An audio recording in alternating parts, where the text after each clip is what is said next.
ultimately, when you're prepared for anything, like if you're prepared to go to perform or to go speak, anytime you're performing anything, when you're prepared, you're confident. Like, so if you're prepared, so you're separating yourself from worry and doubt, stress. You're separating yourself from your opponents. You're separating yourself from negativity. You're separating yourself from thinking about the future or the past. Because if you're so prepared, you're separating yourself from all that stuff to be in the moment, to be where your feet are. And if you want to be great, greatness doesn't happen in the future or in the past. It happens right here, like right now. So, your separation is your preparation. And that's why, people ask me all the time, like, how do I gain confidence? I'm like, first of all, we act into our confidence. But if you want to be confident, get prepared. Like, rep out the plan, rep it out in your mind, rep it out physically, rep it out, get prepared, and then you'll feel confident. Absolutely. Commit to that process. Trust the process enough that all of a sudden that confidence builds because you're sinking to that level of training that you have.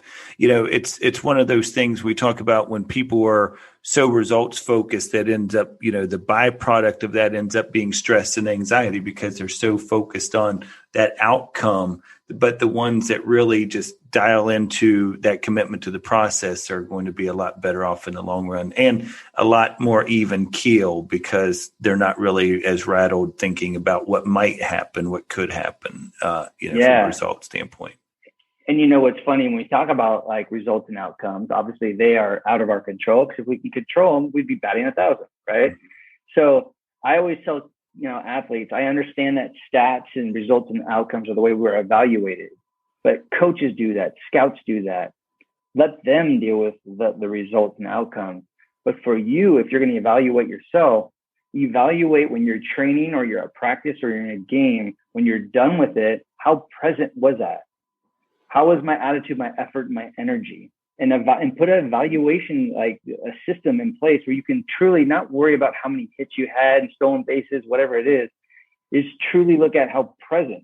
Because that's, as a mental performance coach, my goal is to have you play present. And if you can play present within your sport, man, because we know this translates into life, I'm going to teach you skills so you can play present in your life. Yeah, and I love the fact that you talk about breathing so much as an aid to help you be more present because, I always say if you're concentrating on something that's an involuntary action that your body does, it forces you to get really present, right? And I know breathing's something that's really big for you.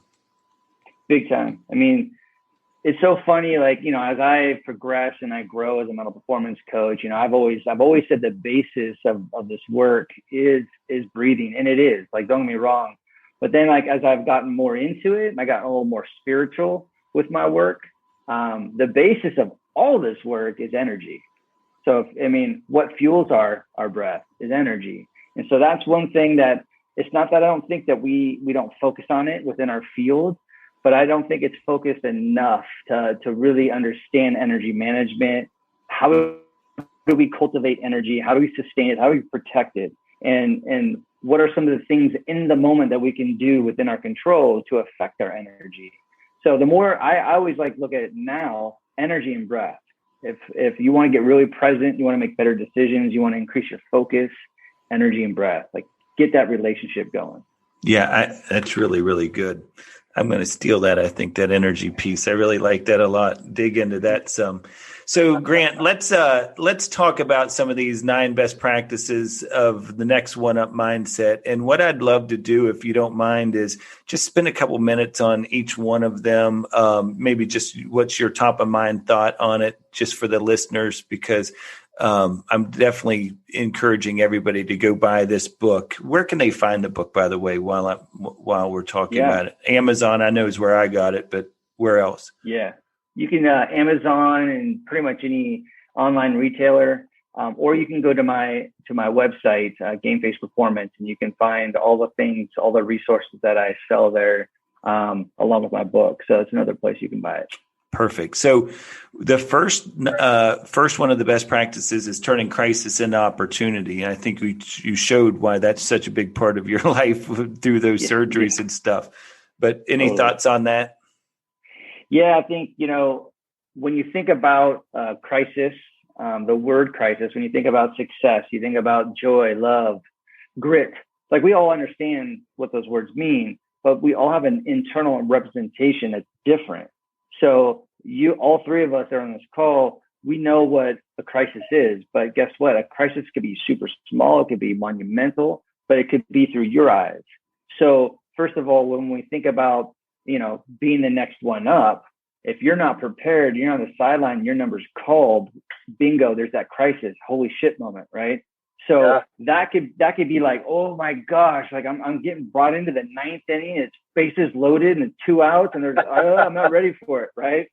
So for me, like it's getting athletes to understand what is a crisis, and actually when you start to feel it, see it, whether if it's small or large, we have to like lean into it, embrace it, because if you can understand on the other side of that crisis, there is an opportunity, but you have to allow yourself to see it. And I think with my journey, with my hip and my health, that was one of the things that came up when I was writing the book, is that now in my life, when something shitty happens, anything, there's just a little bit inside of me that goes, I get a little excited, because there's always going to be something good. There's something I can pull from it or learn or gain, instead of being in the effect of this crisis and then having it crumble me. It's like, all right, God is putting something in front of me right now. There's a lesson. There's something I'm going to. So I want athletes to understand through this journey of getting prepared for the unknown. And that's the thing. All of us, like on the call, everyone that's listening, every single day we are working towards something. We're working towards something, preparing for the unknown. So that unknown could be a crisis. So I just want people to have a different relationship and know that, be present, build some awareness that there's on the other side of it, there's going to be an opportunity. Absolutely. Embrace your role. Yeah. I think we get lost sometimes when, especially, again, I don't want to pick on a second stringer or third stringer, but we get lost in getting out of our role. Like, for us to be present, for us to actually gain the development that we need to be in our role. We have to know our role. We have to own our role, right? Because you could be third string today, but what if you're first string for the rest of the season, right? So the more that we own our role, and our role needs to be more than just on the field or in the environment you compete in. It has to be in training. You have to understand your role in training. You have to understand your role in recovery. You have to understand your role outside of, now we're getting into culture, but like when we are a part of a team, we're representing that culture on and off the field. So we always have to be connected to our role.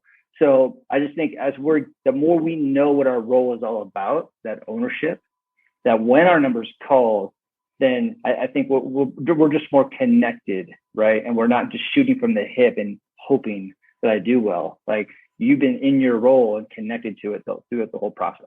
Yeah, it's bloom where you're planted, but it's also, Grant, one of the things I think you brought up earlier, and I have a son that played college football, and I noticed this about him, is you talked about losing that identity when you got injured, when you were done playing. And I think this happens a lot to college athletes, or high school athletes, whatever the case would be, is once they're done with that, it's making that shift over to non-athlete, somebody who's just going to have to go out and get in the world. That's another role you have to learn to embrace. Oh, man.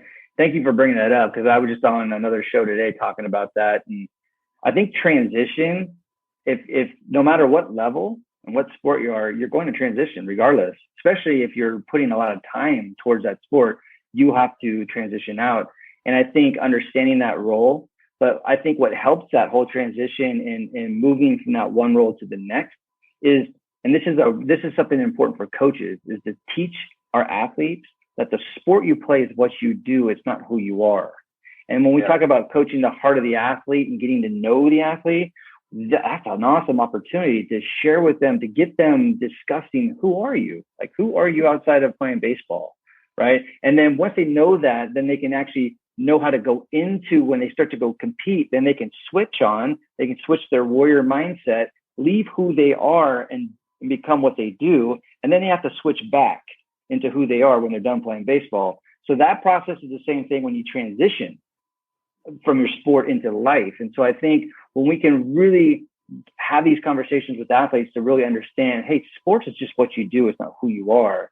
And there's a lot of athletes are having a hard time later in life figuring out who are they? Because they're like, I just been a baseball player my whole life. Yeah. That's all I do. Right. Absolutely. So, quieting the inner circle is the next best practice that you shared. Yeah. I think quieting the inner critic is just about, it's our relationship that we have with our thoughts. More often than not, I call it the devil's room. When you're by yourself and you're like maybe you have a bad game and you're playing the pity party and you're feeling low and you're by yourself, man, being in that room by yourself can be dangerous because you're listening to your thoughts. And so when you're listening to your thoughts, you're in the effect of them. And especially when it's a negative moment, a lot of bad things can happen. So that's why when you quiet the inner critic, you have to talk to it. So don't listen to your thoughts, talk to your thoughts. And that's why we have to have a really good inventory of words, inventory of scenes, inventory of music, things that will kind of get us in so I don't want to listen to this right now. It's okay that you build some awareness. All right, I'm negative right now. But if you really want to quiet that inner critic, you got to talk to it. And you got to get back into control with your own language. Yeah. I think too, what's interesting is I think as an athlete, or really anybody that has a competitive side, you're always striving for perfection, right? And I think that as a coach and as a mentor, I think it was Winston Churchill that said that, perfection is the enemy of progress. And if an athlete is focused, like you mentioned earlier, Grant, on the result and only the result, well, that may not provide the insight on the amount of progress they've actually made. I really like that mindset that you just shared. That's awesome. It's a good segue too, Grant, to go in to mention Mindset Music series that you and Graham are doing. Graham Betchert, of course, are doing. Tell us a little bit about that for a second, as far as the Mindset Music, where people can find that. Yeah, well, you can find it. It's going to be a little bit more widely, accessible. But right now, it's just on our website, on GameFace Performance, and also GrahamBetchart.com, and that's BETCHART.com. It's one of those things, like when you think about being a mental performance coach, like the core of what I do is coaching. But as I've progressed as a mental performance coach, having a podcast, writing a book, having virtual programs, it's been really, really cool to add another thing that I can just stack on all these skills that I've developed. And it's music. And, when I left the game of football years ago, I taught myself guitar and piano and bass and the triangle, whatever I could get my hands on and make a noise and sound, I did. So, but I got away from it when I got into mental performance. When I went back to school, I abandoned music because I'm like, this is it. This is my new purpose. And so the pandemic actually allowed me to, I had some more time to kind of be with being creative again. So I tapped into my creativity, started playing my bass a lot, right behind me. And, I was doing a monthly check-in like I do all the time with Graham. And Graham had known me for 5 years and had no clue about my musical background. So and he already released an album a couple of years before our conversation. But on the front end of the pandemic, he was like, hey, man, tell me what's going on. I'm like, hey, man, I'm playing bass. I'm really feeling like creative again. Like I'm feeling, even when I'm working with athletes, I feel a little bit more creative because of this. And he was like, man, we got to do something together and we got to do an album. And so if you know Graham, man, once he gets going, man, he is a force. So we literally planned out after our second, third session of hanging out and talking about music, we had 4 albums already planned out, all the songs, all the themes. I mean, it was and so we just started creating this vision. And the vision of this music is, think of, it's meditation music, but it's motivational, it's inspirational. And we have, what's really interesting that we plan these 4, we're going to make way more than 4 albums, but the 4 albums that we've designed with a theme, it starts with reflect, respond, recover, and reborn. So when you listen to these songs, reflect is all about going in